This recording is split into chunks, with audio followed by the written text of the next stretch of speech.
I have to be honest, I think we always thought of the initial original inspiration for what JetBlue stands for, which was to bring humanity back in the air. And that permeated our product design, experience design at all times.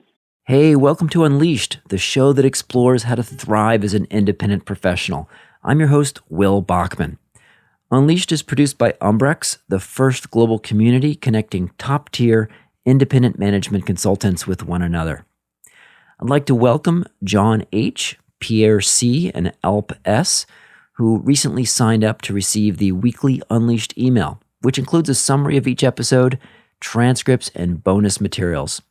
If you'd like to receive it too, send me a note at unleashed@umbrex.com. We just heard from today's guest, Liliana Petrova, who runs the Petrova Experience, a consulting firm that helps brands build differentiated experiences and leverage technology to increase customer loyalty, efficiencies, and revenue. Liliana was previously the Director of Customer Experience at JetBlue Airways. And on this episode, we discuss some of the culture-driven, behind-the-scenes decisions that set JetBlue apart, including the blue potato chips and the free Wi-Fi. Then we discuss some of Liliana's more recent work, including an effort to map out and then improve the experience of fans at a sports arena. To learn more about Liliana's firm, visit thepetrovaexperience.com. That's one word. And Petrova is spelled Petrova. A link is in the show notes. In the show notes, you'll also find links to Liliana's LinkedIn, Twitter, Instagram, and Facebook.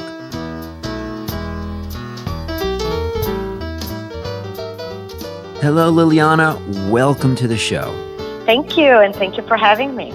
So, Liliana, what are some of the decisions that are getting made behind the scenes about an airline's customer experience? Let's talk about that a little bit. Of course.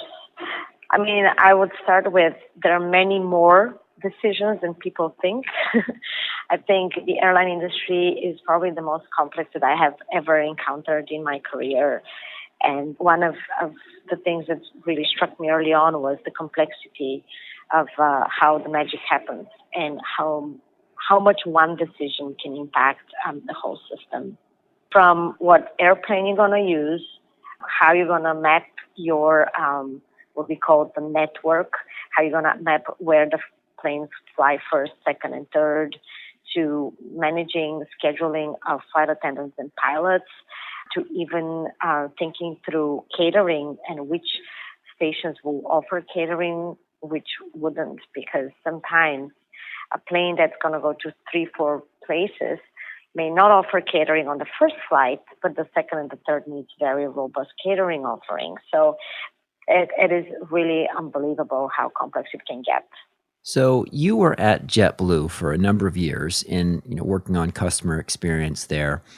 I've flown JetBlue a lot. It's a pretty comfortable airline. Of course, it's great taking kids. They love the entertainment and all the video options.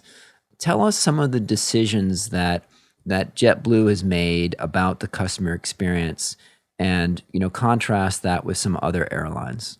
Well, I think the first thing, I haven't, worked in other airlines, but what I know that was pretty impressive in JetBlue was that there was no decision of a business, from a business standpoint, that was taken without discussing how that would impact the crew members and the culture internally. I always say my first day was July 1st. On July 18th, I was at a pretty high-level meeting coming from the banking industry. And I remember one of the big executives at the time said, "Oh, okay, we may do this or we may not do it. Let's just cover the culture aspect and then we'll make the final call." I was stunned to see to what extent how that was make or break. And that aspect of crew member impact and crew member perception and communication was a very strong pillar in how the company was run. And in addition, they had employee engagement surveys, and their results mattered a lot for the compensation of the executives. And one of their long-term compensation measures for big comp aspects measurement was and not promoter score, where other companies only looked at the operation, reliability or the financial metrics. 1/3 of the compensation of JetBlue was decided based on customer feedback. Wow, that's amazing. So, I mean, when I fly, I'm not flying as much, fortunately, as I did when I was at McKinsey, but I've flown, a fair amount. And if you ask me, American versus Delta versus Continental or United, it's kind of a pretty gray, kind of similar experience. I don't really differentiate them. Whereas if you ask me about JetBlue, there's some very distinctive things. There's just the seats seems like there's a little bit more leg room, and they got the the video seat back experience, and people maybe just seem a little bit friendlier. They have the distinctive snacks like the blue potato chips and stuff. Yeah. Tell me about some of the. But I mean, I'm just only vaguely picking up on some of these things. Tell me about some of the ways that JetBlue has really focused in to work on differentiating the customer experience, and maybe you have some kind of some case study or stories about some decisions that you were involved in, or some trade-offs that were made. Well, first of all, the blue chips are more expensive than other snacks. So even that by itself is a strategy decision. Should we keep it? Should we not keep it? And believe it or not, it's more discussed than people think, because the price differential is palpable. But in general, what is amazing about the customer experience design in JetBlue is that it all started with the culture of kind of loving our customers and thinking through their lenses in everything we build. Specifically, I was involved in I led the redesign of the check-in experience at the JFK airport. And that was a massive program that involved, getting funding, kind of managing construction, but also designing the physical experience in a way that would be pleasant for the customer, but also create some operational efficiencies for JetBlue to make the business case work. And the trade-offs we made were in every decision, to be frank. For example, I'll give you somewhat of a silly but kind of meaningful example of the design of the kiosk. So every kind of airline has some sort of a check-in kiosk in the lobby. And we were going at the time for the look and feel of Apple. We wanted open space, we wanted skinny kiosks, and we were co-creating and co-designing this with our partner at the time. Now, creating a kiosk that's slim is very hard because all this technology needs cables, and the body of the kiosk actually needs that space for the cabling. So we needed to figure out how to create more cabling space underground, or fix or limit the number of cables needed inside to create this experience. Also, kiosks would come with little trays that would capture the boarding pass once it's printed. But that tray to us was metal, was more kind of retro looking, and we wanted that slimness of no tray. You just see the white, skinny body of the kiosk. And believe it or not, this was a very passionate discussion, because half of the people in the meetings were like, well, this is not practical. We want to make this a practical experience. The other half were like, well, no, we want to make it an experience, which, the elements are what make the experience, and the finish is what really makes big impact, not the bigger decisions. Sometimes the smaller decisions and the sheer number of how many of them you make right are what create that experience. So these are just silly examples, but they actually made a huge difference. Or even the lights of the kiosks. Are they going to be lit or no? Are they going to be blue, green, or red? Well, our colors were blue and white, so we needed them to be blue. Now, sometimes engineering teams and products come with some sort of a predefined specs. So getting that changed is not as easy as it sounds initially, or not as cheap as it sounds initially. So we always had this joke that we always JetBlue everything, because we rarely have implemented or taken a product that is face value. We always customize it. Brilliant example. So, what about some of the experience on the flight itself? Any aspects there you were involved in that kind of maybe go a little bit unnoticed to us regular passengers, but that a lot of thought was put into? I can tell you that the Wi-Fi on board is free. That was a huge decision. And it was based on culture as well. And also the expansion of Wi-Fi to cover the boarding area, not just in the air, was another big decision. I would say the hardest decision is should we charge or not charge for Wi-Fi when we were going with that product on board. And deciding to make it free was kind of like on brand. We needed this to be, I don't know, if I have to be honest, I think we always thought of the initial original inspiration for what JetBlue stands for, which was to bring humanity back in the air. And that permeated our product design, experience design at all times. So we never wanted to create classes or have a very big gap between the experience of a coach customer versus a business customer. We struggled even with the existence of a business class, and having that class to be on board was also a big discussion that took a while. So the Wi-Fi losing the value, the money we could collect from making it paid, was a very strategic decision that took a lot of time, but created this freedom for all our customers, to enjoy that product. It is nice being on JetBlue and having free Wi-Fi compared to, on other airlines where you got to pay, $9.95 or $19.95. Yeah, and honestly, it really works. It's fast. You don't feel like you're in the air, and I think this is a huge accomplishment of many people. And not to charge for it is a real business decision, actually.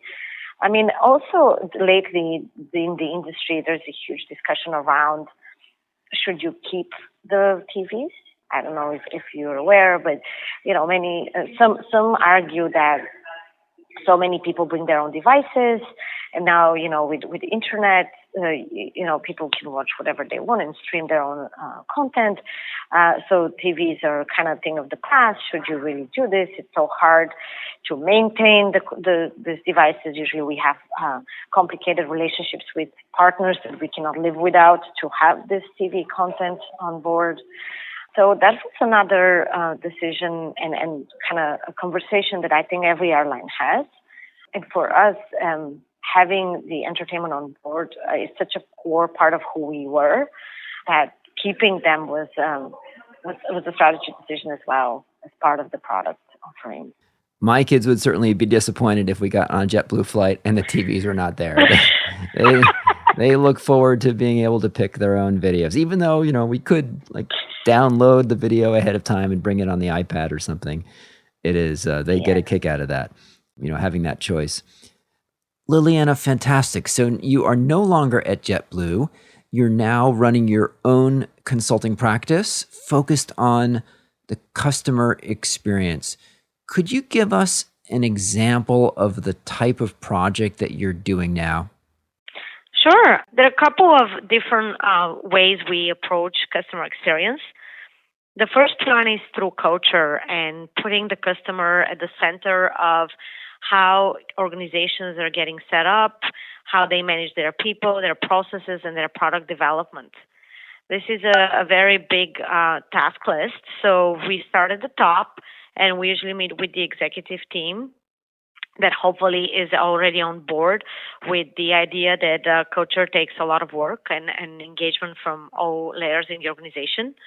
And then we map out what the leadership wants to look like in terms of customer experience, what values they want their employees to live and exemplify every day in the field, and how that would come to life internally. After that, we build internal tools and processes and procedures that support this type of culture to be kind of part of their operating procedures and second nature.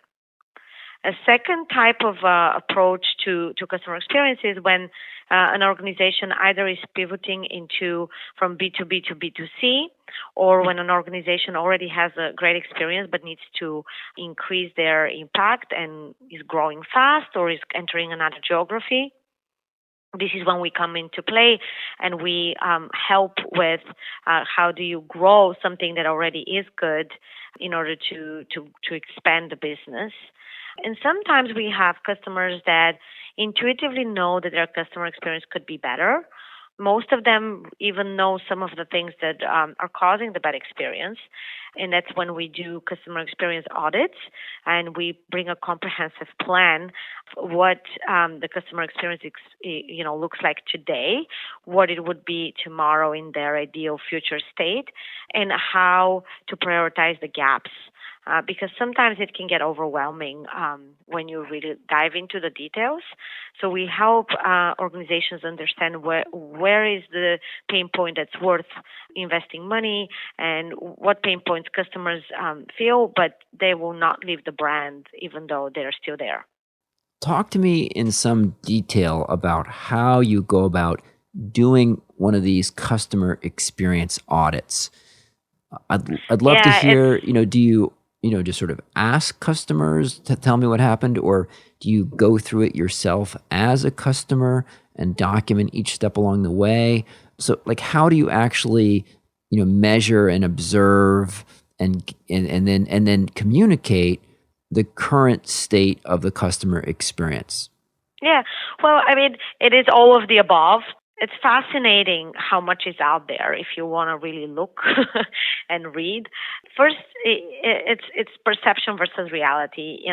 I would say there are different vantage points to an event or an experience. There's always the internal view of the people that know their organization so well that they can explain to you the experience and they see it from one angle. And if they do know why something is the way it is, they tend to forgive more and to say, well, it's not that important. Then you have the customer view, the customer who doesn't know the intricacy of a brand and why things are the way they are. They just want to have pleasant experience. Let's take a specific example. So maybe we could either use airline or we could use maybe an example that your firm has done.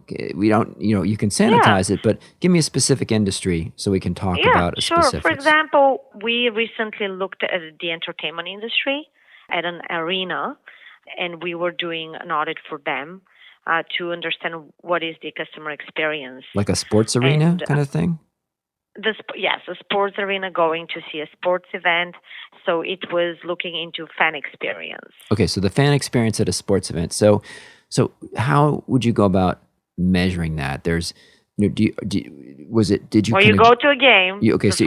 So you'd actually go yourself. So you'd actually go through the experience yourself. And what are you recording and writing out? I mean, there's so much you could potentially talk about. What are you actually capturing and writing down and recording about? We can all imagine going to, Madison Square Garden or a sporting arena.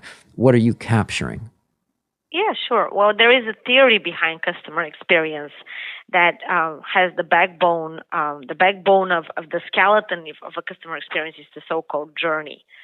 And journeys, depending on the industry, may be a little customized, but the theory is you do have, a different entry points. You have, the point where you're looking, deciding where to go or what you want to do, kind of like learning. Let's say you're buying a package for Disney versus Universal, so you have this research phase. And that's mostly online. Then you have the purchasing and the acquisition of the, engaging with the purchasing. So there is always this purchasing touch point where we look very in a detailed way to see how is that experience. Then you have the what we call a moment of truth, which is the engagement, the entry point to an experience is actually very important. So let's say arriving to a game, is the entry to the arena easy or hard? Are you going to be online for 60 minutes, or is there some technology that allows you to just kind of seamlessly get through the security and go through so you can have more enjoyable experiences inside with the concessions? Then we have always the touch point of the actual, what we call the usage, usability of whatever you bought. It can be an experience of like how wayfinding is, and wayfinding is how you find your seat or how you find your gate, or in general kind of being in the experience, and how easy and seamless is it to get to your specific endpoint within that moment. If you are in a plane, we would look how easy it is to pay for your beverages. If you're in a arena, we would look to see, do you have to go up and wait online and miss some of the game because you're online, or is there a way to get somebody to bring you something via the app? In general, how easy is it to make these so-called ancillary purchases and enjoy your experience? And that is something And then that we is have just, the exit yeah, and just of jumping the in there, experience. that is just something that is mind-boggling to me.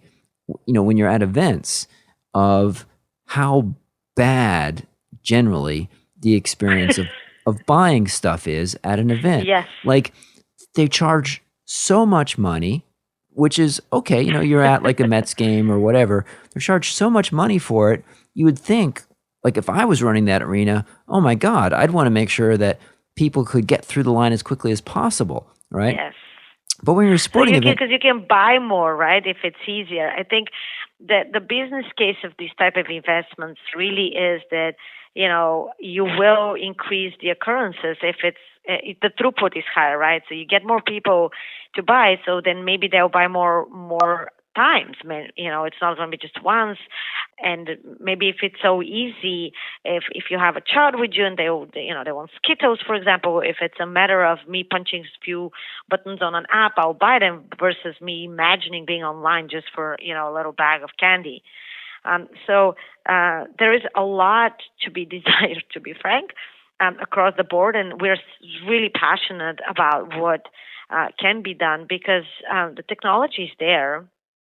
And the journeys are already mapped in different industries. It's more about seeing the elements and kind of being like a conductor. We always say this, that the customer experience is being a conductor and just connecting elements that already exist to make the music. Right. So keeping on this arena experience, so you're looking at that entry point experience. You're looking at kind of the wayfinding of how do you find your way to the seats. And then there's things like ancillary purchase experience. Maybe there's like the bathroom experience, which in some arenas could be kind of bad, or maybe it's super clean, but maybe not. And then there's the exit experience. Like, it's annoying if because 60,000 people are leaving at the same time. You got to stand in line for an hour. It takes forever to get to your car, and then your parking lot is all crowded. So just taking one of those, like the entry point experience, I'm interested to hear about that. Like, I, as an unsophisticated, naive person who, I'm not specialized in a customer experience project.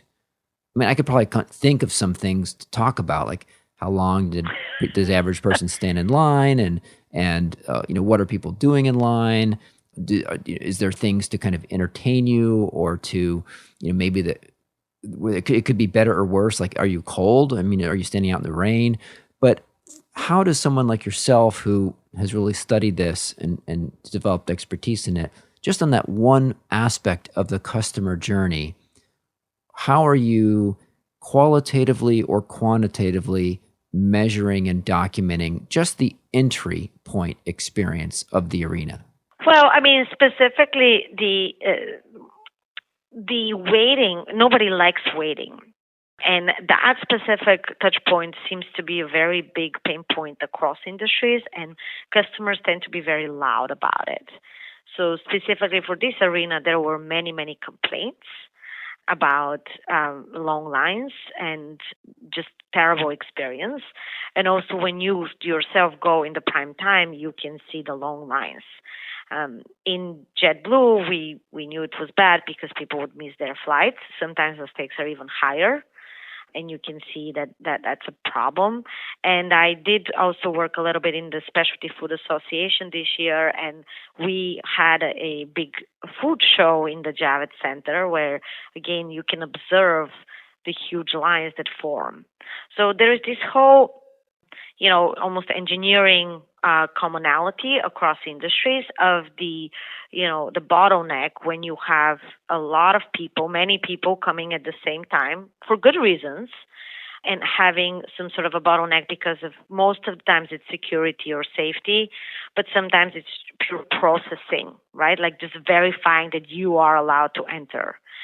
And I am kind of known to be I don't necessarily talk about how to make waiting more pleasant. I am the crusader against lines in general because I don't think that we can live a life without lines today. I think the technology that exists out there is absolutely making this very easy to solve.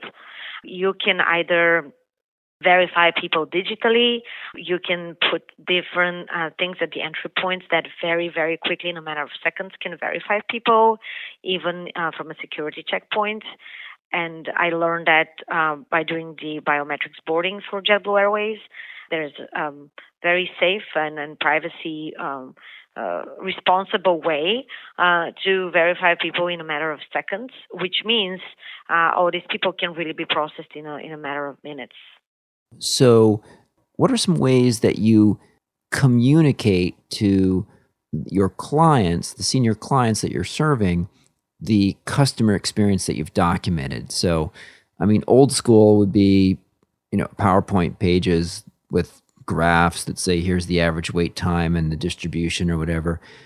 Do you take any other approaches, make it more experiential, kind of a gallery walk or video or audio or photos or I'm curious about ways to communicate that customer experience so that the executives really, really feel it? Yeah, no, I hear your question. It's actually pretty hard. That balance is very, very hard. Many of the tools you mentioned also cost money. So, being a boutique firm, we the theory of how you do this, unless I have a big firm behind me, it's quite difficult unless they want to pay, and nobody wants to pay to be told something that already they kind of half know. There is also in that audit process, there is like a whole educational element that we don't want to be too, we don't want to teach people, but at the same time, if you have the right partner at the executive level, and I have worked with such people, they want to learn as well. So it's a very fine balance between being boring and bringing it to life. Quotes sometimes really do a miracle, especially if they're on social media. People and brand owners really get sensitive when they know what people talk about them in public. Found that that's cost-effective way to do this. We always make an image of the journey that is customized to that specific brand, and we introduce the concept very early on. Because that usually ends up being some sort of a program charter at the end as well. So we very early on want to have that structure of how people think. And then we bring and what's that part look like? Be. The when you say you have some kind of image of the journey, is that more schematic, like kind of someone an illustration of someone walking? It's an illustration. Yeah, exactly. You get like some sort of a persona, right? You get the persona, you introduce the person so it's more relatable. Usually, hopefully, you know a little bit more about their target. And you say, let's say, imagine you have Frank, he's 25, he's your fan, he comes here very often. And then we create this kind of storyboard of Frank in the different touch points that depending on where the pain is, we don't want to go into too much detail either, because you lose them. So you need to keep it kind of medium level. And say, let's imagine Frank wants to buy a ticket and everything has Ticketmaster on it, and they call Ticketmaster, and then it says, no, you didn't buy this ticket from Ticketmaster. And then Frank says, but it says Ticketmaster everywhere. Well, yeah, but actually the arena has their own site, and why does it say Ticketmaster on your website? Well, because we power it. And well, for example, we would say this to the arena, if you really want to own the customer, that's pretty bad because on many levels. Because Frank now wasted time to call the wrong support because you have no brand recognition, you look like something else. And all in all, it becomes a nightmare if you have to do refunds and stuff like that. So you choose your battles, you pick your battles, And you don't display every single touch point, but the things that you recommend in the long run that the brand recognizes and hopefully invests money in, that's where the highlights are. And everything else is overlay and you speak about it. Fantastic. Liliana, where can people go online to find out more about your firm? Do you want to give a website or a Twitter address, or where can people find out more about you? Sure. I mean, the Twitter one is my own name because I just already had traction on this channel, but we have an Instagram, the Petrova Experience, and we're pretty active there. We also have a website that is our name, petrovaexperience.com, where you can learn more about how we can help, what we do, and even a little bit about our story, how we came to life. Fantastic. Well, we will include those links in the show notes. Liliana, it's been great having you on the show. It's been fun hearing about, the behind the scenes decisions at JetBlue and what goes on about, in an arena, and thinking about how to make it better to get inside and so we can spend more money on hot dogs. Thank you so much. Thank you so much for being on the show. Thank you, Will. Have a good day. Bye. Thanks for listening to this episode of Unleashed, the show that explores how to thrive as an independent professional. Unleashed is sponsored by Umbrex, the world's first global community of top-tier independent management consultants. The mission of Umbrex is to create opportunities for independent management consultants to meet, share lessons learned, and collaborate. I'd love to get your feedback and hear any questions that you'd like to see us answer on this show. You can email me at unleashed@umbrex.com. That's UMBREX.com. If you found anything on the show helpful, it would be a real gift if you would let a friend know about the show and take a minute to leave a review on iTunes, Google Play, or Stitcher. And if you subscribe, our show will get delivered to your device every Monday. Our audio engineer is Dave Nelson. Our theme song was composed by Gary Negbauer, and I'm your host, Will Bachman. Thanks for listening.